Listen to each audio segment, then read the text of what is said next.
Boa tarde, queridos irmãos e amigos do Ideal Espírita.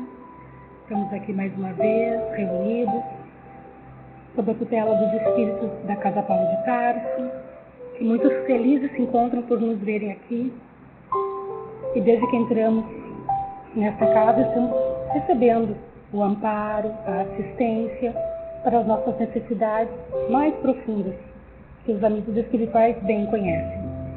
Então, que possamos ter uma tarde de estudos, de compartilhamento desses ensinamentos que o Evangelho de Jesus nos traz. E hoje nós vamos conversar um pouquinho, trabalhando sob o ponto de vista filosófico, que é a fé raciocinada, que o Espiritismo tanto nos coloca a necessidade de raciocinarmos, a partir dos pressupostos que a doutrina nos coloca, sobre a reencarnação, a lei da reencarnação e a ressurreição. Então, nós vamos trabalhar 7 perguntas que as religiões não reencarnacionistas não conseguem responder de forma lógica e clara. Observando, então, algumas questões, partindo de premissas para que possamos concluir, sob a fé raciocinada, o argumento da reencarnação. A primeira pergunta, que todos já devem ter ouvido falar quando se fala em justiça divina, né? É a pergunta seguinte: por que algumas pessoas já nascem com algumas questões, com alguns defeitos, doentes, e outras não? Eu já escutei, né? Como explicar que algumas pessoas desde o berço já tenham nascido vítimas, né, de circunstâncias que as coloca numa situação de sofrimento desde o nascimento, enquanto outras parecem receber o benefício de estarem numa situação muito melhor desde o nascimento. E aí, a gente, partindo para uma análise lógica, partimos da seguinte premissa: que Deus é justo. Todas as religiões propõem essa questão de que Deus seja justo. Sim, todos aqueles que acreditam na existência de um ser criador de todas as coisas admitem que para ele ser Deus, ele é perfeito em todas as virtudes. Seria ilógico imaginar, então, que Deus estivesse sujeito a qualquer imperfeição. Portanto, se Deus é perfeito, ele é, acima de tudo, justo. Então, seria impossível qualquer tipo de injustiça vinda da parte de Deus. E segundo o dicionário Aurélio, o que seria a justiça? A justiça seria a virtude de dar a cada um aquilo que é seu. Se Deus é justo, então, seria justo impor um sofrimento a alguém sem que esse alguém tivesse merecido tal sofrimento? Se Deus permite que alguém seja vítima de um sofrimento que não merece, então ele não seria justo. E aí, a segunda premissa: não é justo impor um sofrimento a um inocente. Toda vez que um inocente seja vítima de um sofrimento que ele não merece, isto é injustiça. Não é verdade? Conclui-se então dessas duas premissas que Deus é justo e que não é justo impor um sofrimento a alguém que não o merece, a um inocente, a gente conclui que Deus não pode ser justo e cometer injustiças ao mesmo tempo. Se existisse apenas uma vida, se não houvesse a reencarnação, então Deus estaria impondo a alguns, desde o nascimento, sofrimentos muitas vezes terríveis, sem que eles tivessem feito alguma coisa para merecerem essa situação. Então, Deus estaria sendo injusto. Então, na teoria da unicidade das existências, fica muito difícil dizer que Deus é justo. Por isso, em muitas situações de sofrimento, quando a gente atende algumas pessoas no atendimento fraterno, diante de algumas situações muito difíceis, como a perda de um filho, como várias situações, né, uma morte repentina, as pessoas que não conseguem logicar dessa forma, né, chegam aqui e dizem: Deus não é justo. Por que Deus permitiu que isso acontecesse? O que explicaria essa situação? Por que aconteceu isso com a minha família, com o meu filho, que era tão bom, que não merecia? Então, se nós considerarmos muitas situações que acontecem conosco do ponto de vista da unicidade das existências, em que a vida começaria no berço e terminaria no túmulo, e que não houvesse um encadeamento de uma vida sucessiva em relação às próximas, como um dia depois do outro, seria impossível, é impossível acreditar que Deus seja justo e ao mesmo tempo que nós tenhamos uma única existência. Não combina, não é lógico, não explica por que alguns parecem sofrer mais e outros menos, por que alguns nascem em uma situação que parece ser uma situação privilegiada, enquanto outros, nessa encarnação, desde o berço, desde a infância, já passam por situações de sofrimento muito terríveis. Fica difícil explicar que existe uma justiça nisso, se a gente encarar a teoria da unicidade da existência. Então, a gente coloca aqui que um argumento é considerado válido e consistente quando é impossível que as suas premissas sejam verdadeiras e a conclusão seja falsa. Com relação a essa questão da justiça divina, qual a explicação que a filosofia espírita e que a lei da reencarnação nos coloca e nos faz perceber que existe justiça aí sim? Qual a explicação para as pessoas que nascem paralíticas, doentes, cegas, enquanto outras nascem perfeitamente saudáveis? Por que uma criança nasce perfeita e outra paralítica desde o nascimento? Por que umas já nascem com esse sofrimento e outras não? Se houvesse apenas uma vida e tivéssemos como objetivo atingir a chamada salvação, que muitas religiões pregam, que nós temos só uma vida. Então, nós precisamos atingir a salvação durante esse espaço de tempo de, digamos, uma encarnação bem longa, 90 anos, 100 anos, no máximo. Então, nós teríamos que alcançar essa condição de podermos nos salvar no juízo final nesse espaço de tempo entre o berço e mais ou menos 80, 90 anos, para aqueles que têm uma vida longa. Por que, então, alguns nascem com mais condições para atingir esse objetivo e outros não? Então, por que alguns teriam, se existe só uma vida, por que alguns que morrem com 20, vejam a proporção, teriam só 20 anos de vida para conseguir atingir essa salvação? Enquanto outros teriam 80, outros teriam 90, outros teriam 5, outros já nem teriam condições, no caso os natimortos ou os que morrem muito cedo, os que desencarnam na primeira infância. Não existe justiça nessa proporção, porque um dos conceitos da justiça é proporcionalidade das coisas, As situações, elas devem ser proporcionais para todo mundo, para que haja justiça. Por que uns nascem em famílias estruturadas, que lhes dá educação e bons exemplos de moral, e outros, e esses conseguem ter uma oportunidade nessa única existência de serem encaminhados para o bem, e outros nascem em famílias desestruturadas, no meio de uma extrema miséria, sem nenhum tipo de referencial moral, e às vezes desde muito pequenos vítimas de violência, e todo tipo de mazelas. Aí também teria uma injustiça de Deus, porque essa criatura que nasceu lá num meio que não lhe oferece as condições de construir essa salvação, além de enfrentar nessa única existência todas essas adversidades, ainda teria que passar pelo juízo final, depois da morte, e responder, sendo que o outro, que também foi criado ali na hora do nascimento, teve outras condições de construir essa salvação em outro tipo de ambiente, recebendo todo o amparo, a assistência. Então, teria uma injustiça aí, porque as oportunidades não foram as mesmas, para que os dois conseguissem atingir o mesmo resultado.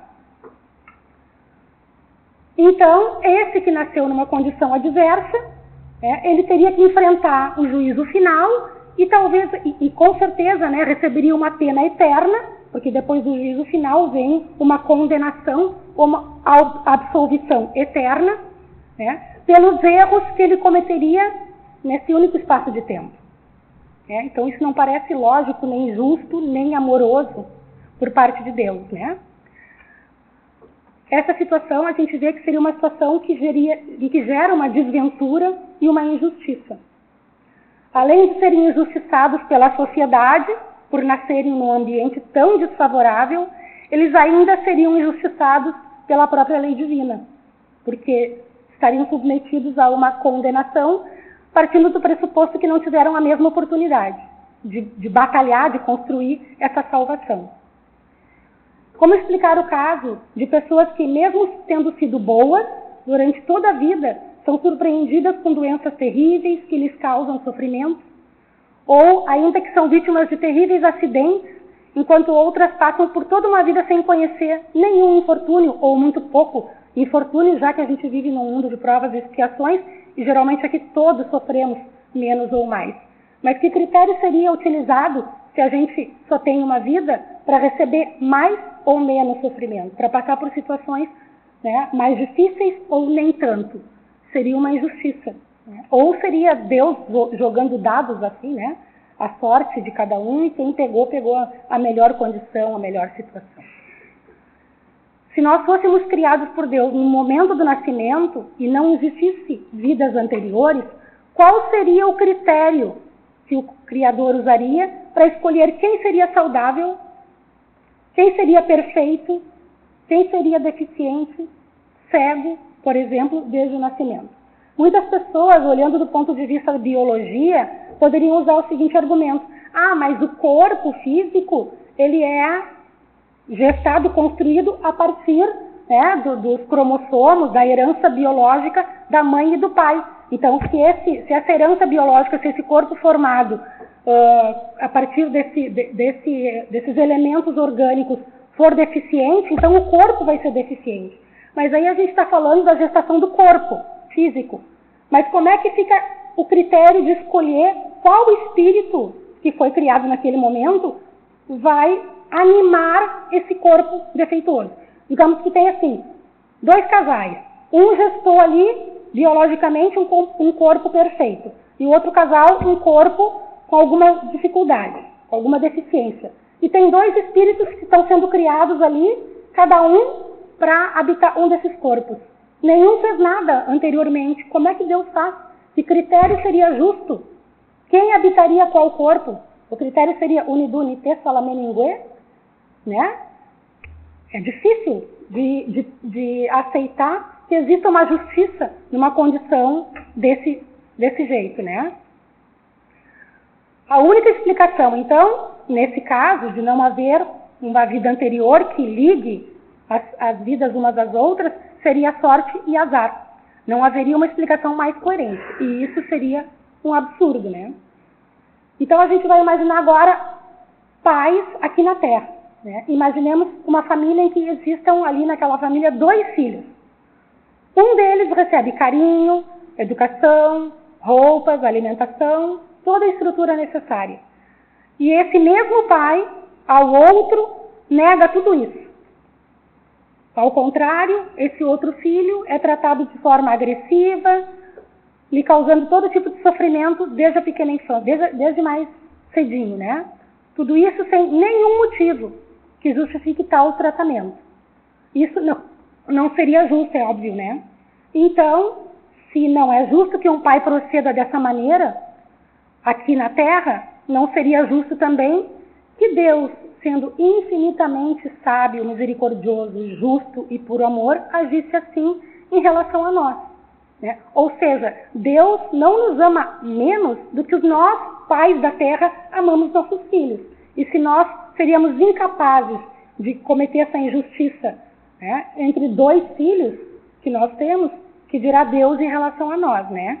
Então, evidentemente que oferecer condições muito diferentes para os filhos é uma injustiça. E se Deus não é injusto, isso não pode vir da parte de Deus. Então, esse argumento, né, não se sustenta, da unicidade das existências para combinar com a justiça divina. Outros dizem que sofremos devido aos nossos pais ou antepassados, né, aquilo que os nossos antepassados fizeram, ou até mesmo em função do pecado original cometido lá por Adão e Eva. Novamente, teria sentido alguém pagar pelo que outra pessoa fez? Em algumas culturas isso até acontece, mas aí é do ponto de vista da justiça humana, que é bem falha, né? Imaginamos então uma pessoa sendo presa porque o seu pai cometeu um crime e a polícia não consegue prender. O pai vai lá e prende o filho. Isso também não é justo. Este filho, que seria inocente, teria que pagar pelo crime do pai. Seria Deus assim tão injusto?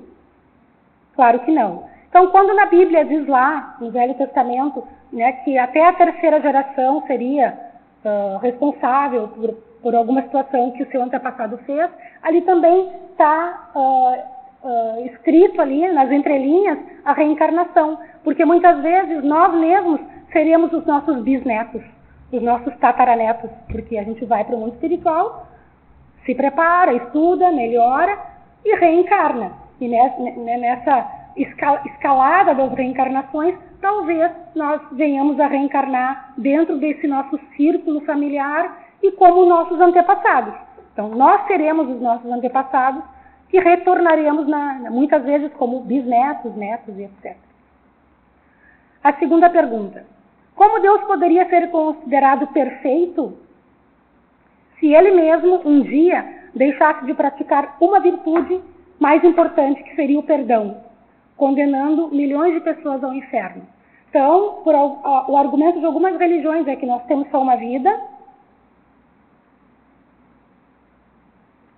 e que vai chegar um dia do juízo final em que todos nós seremos julgados, né, depois da morte. E a partir desse julgamento, a gente vai receber uma pena, né, uma condenação ou uma absolvição. No caso da absolvição, a gente vai para o céu. No caso de uma condenação, a gente iria para o inferno. E o problema é que isso iria ser uma condição eterna. Né? Nós iríamos eternamente para uma condição ou para outra condição. E aí a gente pensando do ponto de vista lógico, né, se uma existência tão curta, uma existência longa aqui na Terra, nós viveríamos 80, 90, 100 anos, nós vamos receber uma condenação eterna por uma vida de 100 anos? Parece desproporcional também, né? Então vamos analisar de novo do ponto de vista lógico, partindo da premissa que a gente já concluiu lá na primeira pergunta. Deus é perfeito, sim. A inteligência suprema, Ele é a inteligência suprema, criador de todas as coisas, e Ele tem que ser perfeito. Então, premissa 1, Deus é perfeito, e se Ele é perfeito, Ele não falha.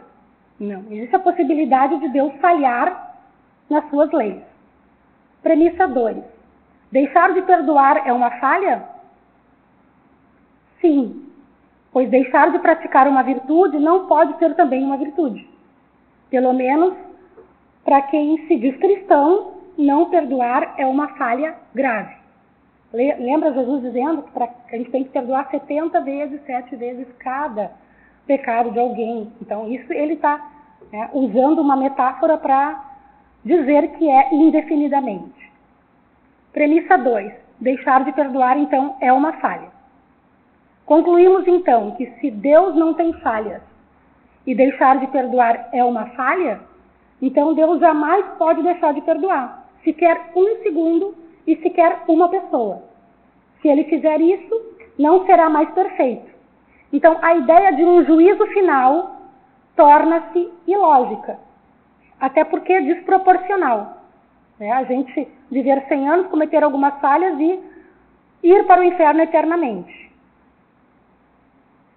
A maioria das religiões cristãs prega que após a morte haveria o dia de um juízo e Deus julgaria as pessoas de acordo com aquilo que eles tivessem feito enquanto estavam vivos. E então muitos serão condenados a uma pena eterna. Se isso ocorrer, então podemos afirmar que o perdão de Deus não é infinito. pois em algum momento ele deixará de existir. Sendo assim, se uma das virtudes de Deus, em qualquer momento, vier a falhar, então Deus não pode ser mais considerado perfeito. Por outro lado, se considerarmos Deus como um ser perfeito, ele tem que possuir todas as virtudes em grau infinito. Se qualquer uma de suas virtudes não for infinita, então ele não é mais perfeito. Ele tem limite, como qualquer um de nós. Perguntamos ainda, qual é o pai que, por pior que tenha sido seu filho aqui na Terra, não o perdoaria e lhe daria uma nova chance?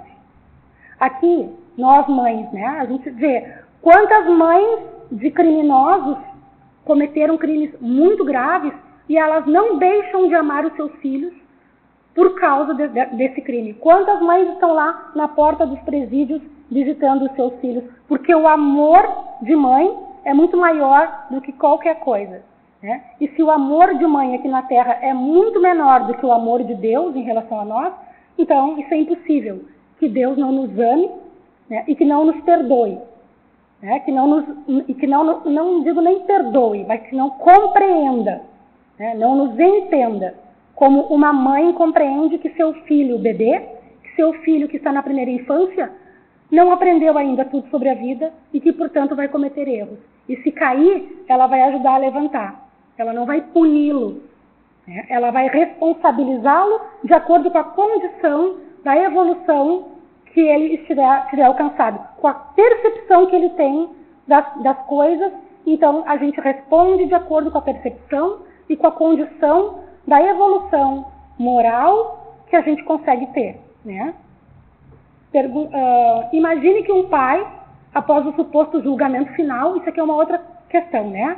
Um pai passa pelo julgamento final lá, após viver essa única vida, e aí ele vai para o céu.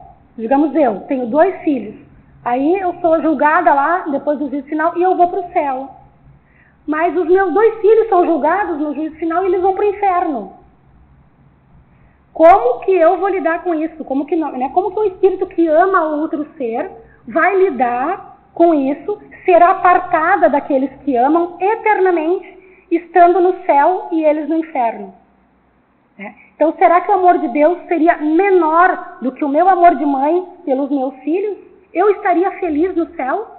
Eu até poderia ficar eternamente no céu, mas a gente estaria feliz sendo apartada eternamente dos nossos entes, dos nossos amores?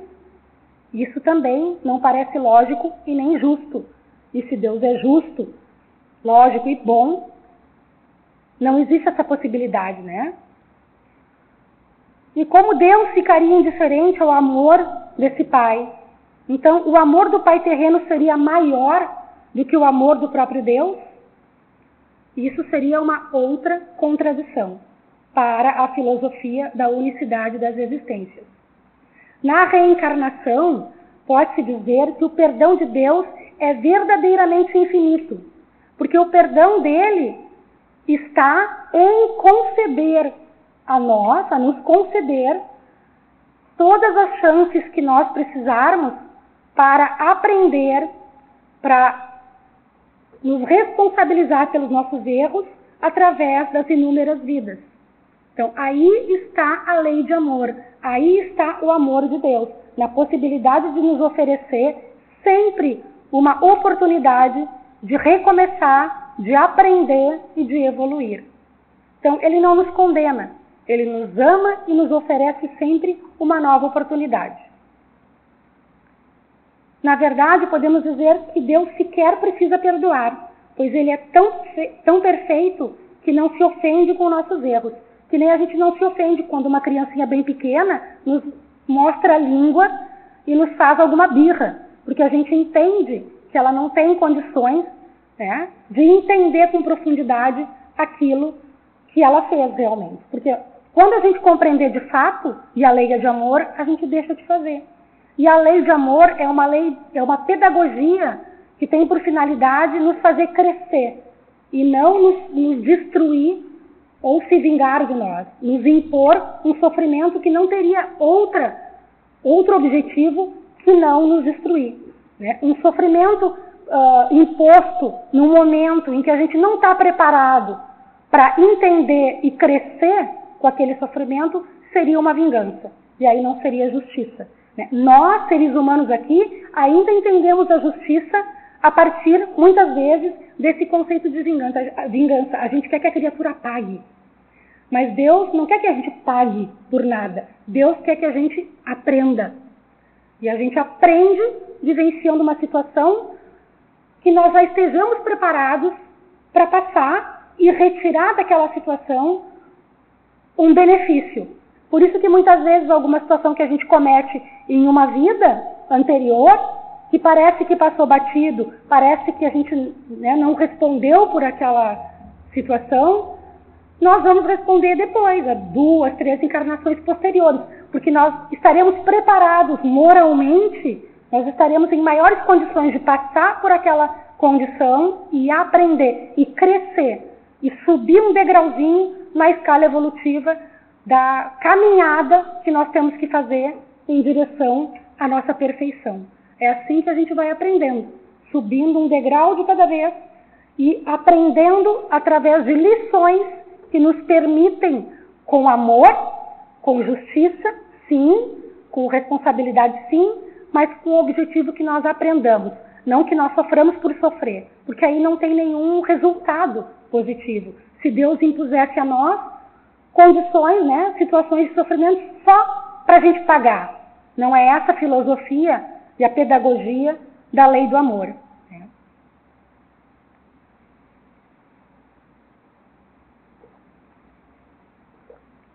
Acreditar na existência de uma só vida e um julgamento final é acreditar na existência de um Deus que se assemelha a um juiz inflexível, rancoroso, que pune sem amor e sem perdão. E Deus, né, não é esse juiz inflexível, rigoroso e que não nos ama. Acreditar na reencarnação é acreditar na existência de um Deus que se assemelha a um pai amoroso. Ou seja, sempre nos concede uma nova oportunidade porque compreende que atrás do erro existia a ignorância de uma lei, a incapacidade moral ainda de compreender que aquele era o caminho errado, que conduzia ao sofrimento. E esse pai amoroso não exime o filho da responsabilidade de reparar os seus próprios erros, mas jamais lhe nega o seu amor nem o seu perdão. Esse perdão a gente coloca, né, entre aspas, que seria a compreensão da nossa condição. Esse seria, então, um Deus realmente perfeito e sem falhas. Se Jesus, a terceira questão, se Jesus nos disse lá que nós devemos perdoar infinitamente, 70 vezes, 7 vezes, que Deus, que é perfeito, não teria essa virtude, nos condenando eternamente. Né? Então, Jesus está dizendo que Deus não faz alguma coisa que Ele disse que é para fazer. Jesus nos coloca uma situação e nem Deus faz, porque se Deus nos condena no juízo final eternamente é porque Ele não vai perdoar 70 vezes, 7 vezes, que seria um infinito, né?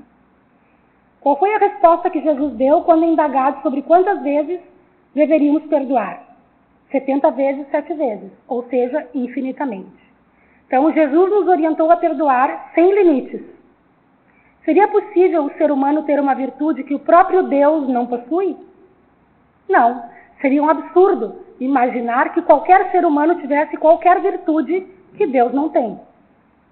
Premissa 2. Não é possível possuirmos uma virtude que Deus não possui. Então, se Jesus nos ensinou a perdoar infinitamente e não é possível termos uma virtude que Deus não tem, então o perdão de Deus também tem que ser infinito. Do contrário, abre-se a possibilidade que alguém venha a ser mais perfeito que Deus. Então, o perdão de Deus é infinito. E o dogma da condenação eterna é insustentável. Sendo assim, como Jesus poderia nos ensinar e nos incentivar a desenvolver uma virtude que Deus não tem? É? Todos já ouviram falar aquela frase: faço o que eu digo, mas não faço o que eu faço. Se fosse nessa situação, Deus estaria fazendo isso. Né? E isso é quando um superior hierárquico dá ordens, não exemplifica aquilo que fala. Nesse caso, Deus teria esse perfil, ao invés de ser a perfeição máxima do exemplo maior. A doutrina da reencarnação está em perfeita harmonia com as palavras de Jesus.